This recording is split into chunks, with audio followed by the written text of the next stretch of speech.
پەیوەندیەکەم پێوەکرا گوایە ماڵێک لە شاری هەولێر بڕی 670,000 دینار پارەی کارەبای بۆ هاتۆتەوە.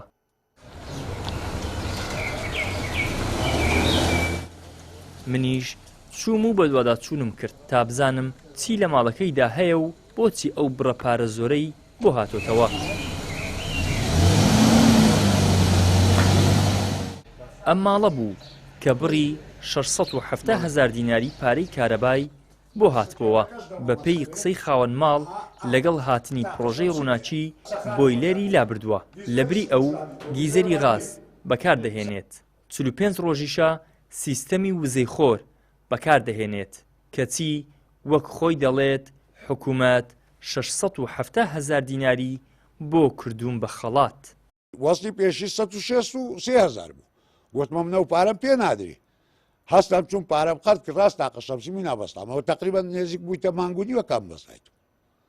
تێگەیشتی ئەوجا پاشی ئەنجینێ لە پاش ئەو تاقە شەمسیەشم هەیە 670,000 بێگمان جات. بە من دەرێن ئەوەندە پارە لواتێک گوتم کاچی من ئیسیە وەرە تاقە شەمسیم هەیە بەم نەو پارە ئیسیە و ماجی ئاخری ئەوەندەی بدەم. ئەم تاقە شەمسیم بەستایە. ئەم یەک ئەمپێر کارەبایان گۆ سەرب ناکەم ئیسیە بدەمەوەی. دەرێت بە دوواداچوون لۆ دەکەم زانین چییە. بە دوواداچوونی دەکەن دەبینم دوو نێوارە وەسیلۆی نامە دەرەوە پارەکەت 834,000 دەی بدەیت. بە یەک ساڵونی 266,000 هاتیە ئێستا بە یەک مانجی 300 هاوڵاتێکی دیکە بەراوردی بۆ کردم وتی بە 18 مانگ پێش پرۆژەی ڕووناکی 266,000 دینارم بۆ هاتۆتەوە بەڵام بە تەنها مانگێکی پرۆژەی ڕووناکی 308,000 دینارم بۆ هاتۆتەوە. دەشڵێت ئەم پرۆژەیە لە بەرژەوەندی هاوڵاتیدا نییە.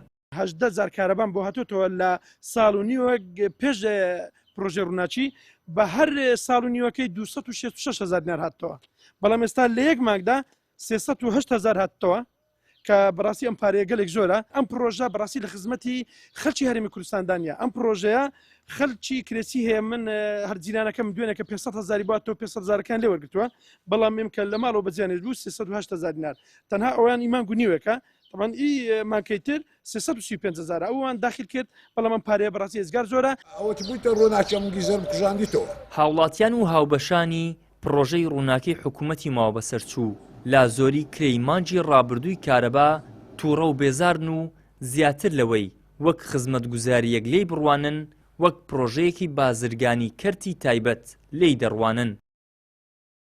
ئیدریس محەممەد، کەناڵی ئاسمانی پەیام، هەولێر.